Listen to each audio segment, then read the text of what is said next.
हमारे यहां एक प्रोसेस होता है कन्यादान। क्या होता है? कुछ लड़कियां कहती हैं क्या लड़की कोई वस्तु है क्या आप उठा के दान कर देंगे? ना, लड़की कोई वस्तु नहीं है, लड़की लक्ष्मी है। और लड़की का दान नहीं होता। आप लोग बड़े कंफ्यूज होते हैं कि लड़की का दान कर दिया। लड़की का दान नहीं होता। जो लड़की का पिता होता है वो कन्या दान करता है, तो लड़की को दान नहीं करता, बल्कि लड़की को समर्पित कर देता है। दान किसका होता है? गोत्र का। कि आज से अब हमारी इस लड़की का जो गोत्र है वो हमारे नाम से नहीं जाना जाएगा, हमारे गोत्र से अब ये नहीं जानी जाएगी। हम अपना गोत्र आपको दान करते हैं, वो गोत्र दान होता है, जिस प्रोसेस को कन्यादान कहते हैं। इसलिए विवाह के बाद लड़की पिता के गोत्र से नहीं जानी जाती, पति के गोत्र से जानी जाती है। पिता की जाति से नहीं जानी जाती, पति की जाति से जानी जाती है। तो क्या दान हुआ था? बोलो। कन्यादान। पिता पांव पूजता है मंडप के नीचे। क्या होता है वहां? क्यों पांव पूजे जाते हैं? क्यों? पिता क्यों पांव पूजता है? माता क्यों पांव पूजती है आपकी? अच्छा बताओ क्यों? जबकि भारत में कुछ हिस्सा ऐसा है जहां बेटियां अपने माता पिता के पांव छूती हैं। कई जगह माँ बाप बेटी के पांव छूते हैं। हमारे भारत में ऐसी परंपरा है। आधा हिंदुस्तान में बेटियां माँ बाप के पांव छूती हैं इसलिए कि ये हमारे माँ बाप बड़े हैं। और दूसरा, भारत के कुछ हिस्से में बाप और माँ पांव छूते हैं अपनी बेटी के। हाँ या ना? आप क्या, कौन छूता है? हाँ, माता पिता छूते हैं बेटियों के पांव, पर कुछ जगह बेटियां छूती हैं माँ बाप के पांव। ये भी सुना होगा आप लोगों ने और देखा भी होगा। कुछ जगह ऐसा है। अब ये बताओ कि मंडप के नीचे पांव पूजना क्या होता है? क्या है वो रस्म? क्या करते हैं? क्या दान होता? क्या होता है? सब किस भाव से होता है? उस क्रिया को मत देखिए। उस क्रिया के पीछे जो सनातन का भाव था, आज वो भाव प्रकट ही नहीं हो पा रहा है, छिप गया, भूल गए आप लोग। आप कन्यादान तो करते हैं, आप मंडप गाड़ के बेटी के पांव तो पूछते हैं, पर क्यों पूछते हैं? क्यों वो प्रोसेस होता है? उसके पीछे का भाव क्या है, अर्थ क्या है, नहीं जानते। हमारे यहां जब दुल्हा आता है तो दुल्हा नारायण का स्वरूप होता है। मंडप क्या होता है? मंडप मंदिर होता है। मंडप क्या होता है? मंडप में और मंदिर में कोई अंतर नहीं, मंदिर को ही मंडप कहते हैं। जो आपके विवाह में मंडप गड़ा वो मंदिर ही था। और उस मंदिर में कौन बैठता है? पुरुष दुल्हा बनता है, वो नारायण का स्वरूप होता है। लड़की दुल्हन बनती है। तो पिता और मां ये कहते हैं कि आज तक हे नारायण, आज तक ये लड़की लक्ष्मी बनकर मेरे घर में रही, आज ये लक्ष्मी मैं आपको अर्थात लक्ष्मी सदा से नारायण की रही है, तो मैं अपनी लक्ष्मी नारायण को समर्पित करती हूं या करता हूं। तो वो नारायण होता है दुल्हा और लड़की क्या होती है? लक्ष्मी। इसलिए दुल्हा दुल्हन के पांव पूजे जाते हैं, क्योंकि उस समय वो लड़का लड़की बनकर नहीं बैठते। उस समय उस गद्दी पर जब वो स्थान पर बैठते हैं तो वो लक्ष्मी और नारायण का स्वरूप बनते हैं। इसलिए कन्यादान मीन्स लक्ष्मी का समर्पण है नारायण के लिए, दान नहीं। हे प्रभु आपकी लक्ष्मी हम आपको समर्पित, तेरा तुझको अर्पण। हमारी बेटी जब होती है तो क्या बोलते हैं? हमारे घर कौन आई? बोलो। अच्छा, और जब दुल्हन आती है तो क्या बोलते हैं हमारे घर? मतलब पत्नी भी लक्ष्मी मानी गई और बेटी भी लक्ष्मी मानी गई। तो कैसे हो सकता है ये तब होगा जब एक पिता अपनी लक्ष्मी जब नारायण मतलब दुल्हा को दे, तो अभी तक जो लक्ष्मी आपके पास थी वही लक्ष्मी अब आपने ये वस्तु उठाई और आपने मुझे दे दी। ये आज कल तक आपकी थी, अब मेरी हो गई। तो वही है स्त्री का जो गोत्र पिता अपना अधिकार छोड़ देता है। आज से बेटी मेरे गोत्र से तेरी पहचान ना होगी, पति के गोत्र से होगी। तो पिता अपना अधिकार छोड़ता है। उस अधिकार छोड़ने के प्रोसेस को समाज कन्यादान कहता है। पिता अपना अधिकार छोड़ रहा है। क्या छोड़ रहा है? और वो अधिकार किसे दे रहा है? अपने दामाद को, नारायण को। हे नारायण, मेरी बेटी जो आप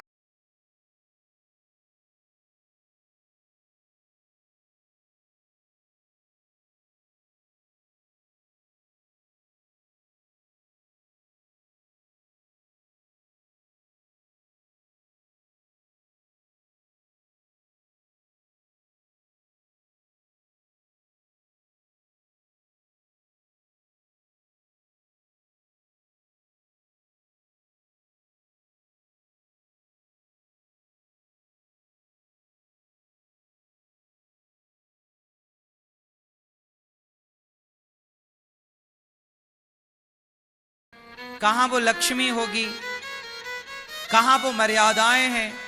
अब कोई मर्यादा नजर नहीं आती, इसलिए आज का समाज अमर्यादित होता चला जा रहा है।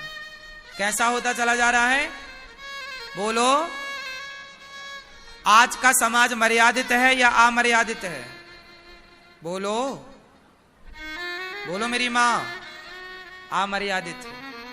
मर्यादाएं नहीं बची, इसलिए हमारे भगवान को मर्यादा बताने के लिए और मर्यादा की स्थापना करने के लिए राम को आना पड़ा, जिन्हें दुनिया मर्यादा पुरुषोत्तम भगवान श्री राम कहती है।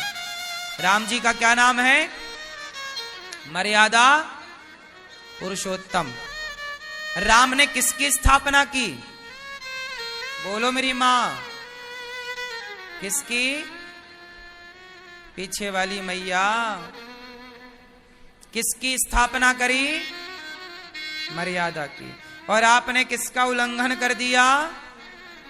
इसलिए हम सब अपनी अपनी मर्यादाओं में रहें। किस में रहोगी मेरी मां? किस में रहोगी?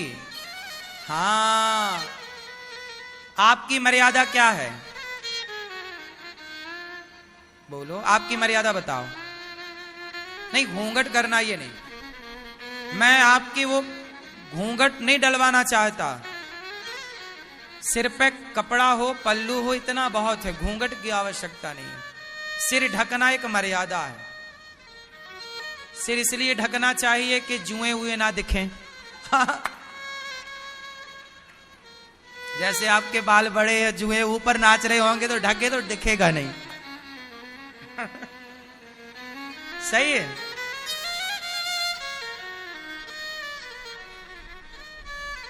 सिर ढकना एक मर्यादा है।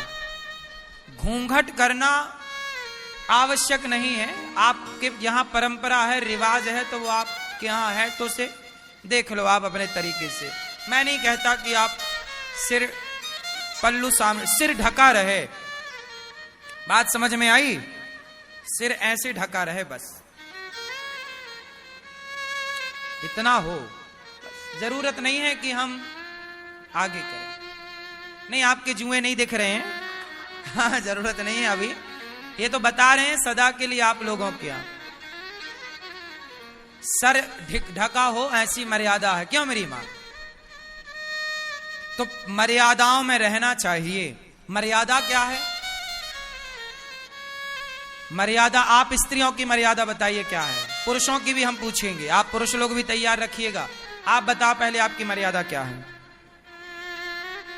हाँ, कहना मानना किसका? पति का।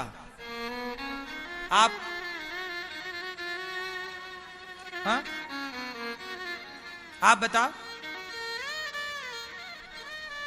सास से लड़ना, पति से? हाँ, अच्छा चलो भैया, चश्मा वाले भैया बताओ, पुरुष की मर्यादा क्या है? नहीं पता? देखो विडंबना, जब मर्यादा क्या है पता ही नहीं तो निभाओगे क्या? सुनो, पुरुष की मर्यादा क्या है और स्त्री की मर्यादा क्या है। पुरुष की मर्यादा पहले सुनो, फिर स्त्री की सुनाएंगे। पुरुष की मर्यादा है कि पुरुष मर्यादा में रहे। क्या मर्यादा? हम मर्यादित पुरुष हैं, इसलिए अपनी पत्नी के सिवा स्वप्न में भी पराई स्त्री के बारे में नहीं सोचते, आंख उठाकर पराई औरत को नहीं देखते, क्योंकि हम मर्यादा से बंधे हैं। जो व्यक्ति मर्यादा में है वो पराई औरत को कभी गलत नजरों से ना देखेगा। ये मर्यादा है पुरुष की। और आप यदि सबको देखते फिरते हैं, सामने वाली खिड़की में एक चांद का टुकड़ा रहता है, ऐसे गाने सुनते हैं, तो आप अमर्यादित पुरुष हैं।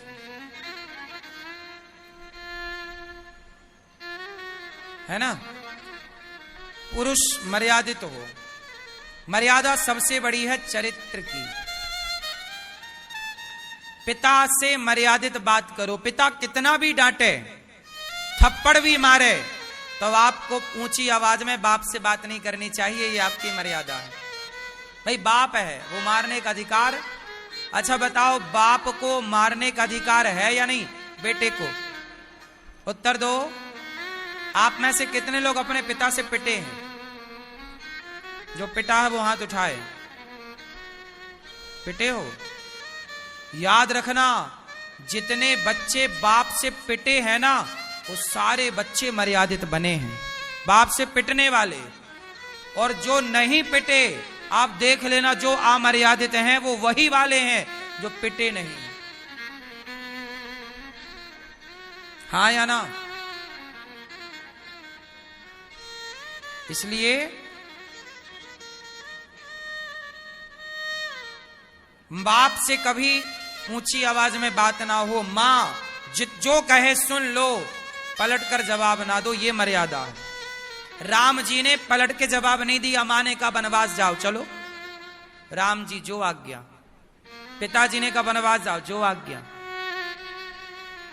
क्या थी ये राम की? बोलो।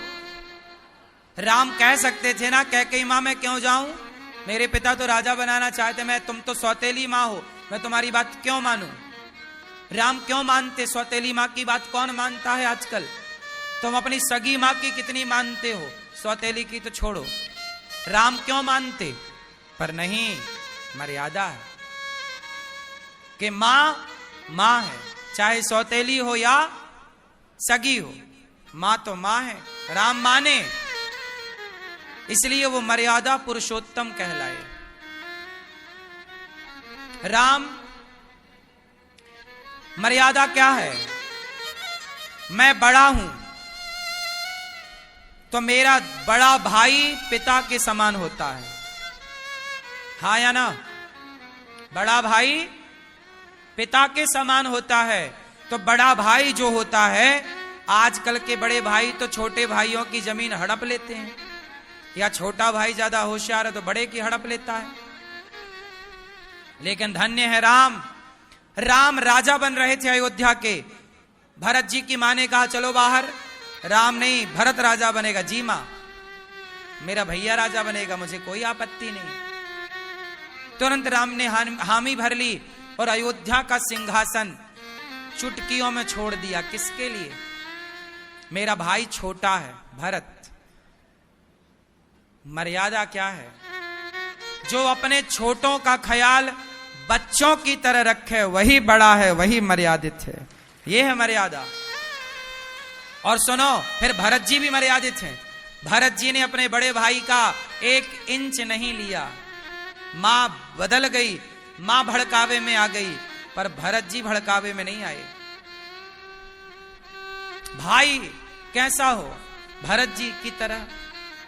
भरत जी आए नहीं भड़कावे में, और भरत जी ने कहा राम जी से कि आप 14 साल वनवास मुझे दीजिए और आप अयोध्या जाइए, आप राजा बनिए।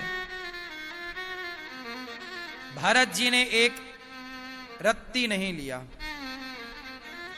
ये बड़ा मर्यादित है तो छोटे को भी मर्यादित रहना चाहिए। मर्यादाएं सबके लिए बनी हैं। तो पुरुष की मर्यादा है कि वो भाई के साथ मर्यादित रहे, मतलब भाई के साथ छल ना करे, गलत ना करे। मां बाप के साथ छल ना करे, मीन्स गलत ना करे, मर्यादित रहे। पत्नी के साथ छल ना करे। सीता मां वनवास चली गई, गर्भावस्था में राम जी को यज्ञ करना था। उस यज्ञ में तब तक वो यज्ञ नहीं होता जब तक उनके संग पत्नी ना होती। राम के पास बहुत ऑफर आए कि आप विवाह दूसरा कर लो। राम राजा थे, कर सकते थे, क्यों नहीं किया? मर्यादा है, मेरी एक पत्नी है, मैं अपनी पत्नी को वनवास भेज करके, अपनी पत्नी को धोखा दे करके मैं दूसरी स्त्री को नहीं ला सकता। सोने की सीता बना के यज्ञ कर लिया राम ने, पर पराई स्त्री को पत्नी के रूप में स्वीकार नहीं किया। ये मर्यादा। आजकल तो आदमी की 50 साल में पत्नी मर जाए तो 50 साल का बुढ़ा शादी कर लेता दूसरी। बोले अब कैसे कटेगी? इन्हें तो बस काटना है। जिस उम्र में मन भगवान में लगना चाहिए उस उम्र में आजकल लोग विवाह कर रहे हैं। हाँ या ना? सांची के लबरी सही है। तो राम जी ने विवाह नहीं किया। एक विवाह हुआ है राम जी का, फिर दूसरा विवाह नहीं हुआ। तो राम जी राजा बने, मर्यादा में उन्होंने जीवन गुजारा, मर्यादा नहीं टूटने दी, मर्यादा नहीं छूटने दी। ये पुरुष की मर्यादा है। सीता मां की मर्यादा देखिए। जब रावण सीता मां को ले गया तो रावण जब आता, ए सीता मेरी बात मानो, ये मंदोदरी तुम्हारे पांव दबाएगी, कपड़ा धुलेगी, ये तुम्हारी दासी बनेगी, तुम मुझे स्वीकार कर लो, विवाह कर लो। तब सीता मां क्या करती? ध्यान से पढ़ना, सुंदरकांड को लिखा है। तृण धरी ओट कहत वैदेही। सीता मां जब रावण से बातें करती तो सीता मां किसकी तरफ देख के बातें करती? हाँ? सीता मां ने आंख उठाकर रावण को नहीं देखा, तिनका लेती, तिनका, और तिनके को देख कर रावण से बात। तृण धरी ओट कहत वैदेही, सुमर अवधिपति परम सनई, सुनुक दसमुख खग्योत प्रकाश है। जुगनू तो क्या बात करने चला है? डांटती हैं, ललकारती हैं उसके घर में घुस के, और देखती तिनके की तरफ। ये नारी की मर्यादा है कि पराये पुरुष को आंख उठाकर भी ना देखे। ये नारियों की मर्यादा। हेलो दोस्तों, अगर आप लोग चाहते हैं कि इसी तरह के वीडियो रोजाना मिले तो हमारे चैनल को सब्सक्राइब करना ना भूलिएगा एवं कमेंट करना ना भूलिएगा, ताकि अगला नोटिफिकेशन आप लोगों के पास तुरंत पहुंच सके।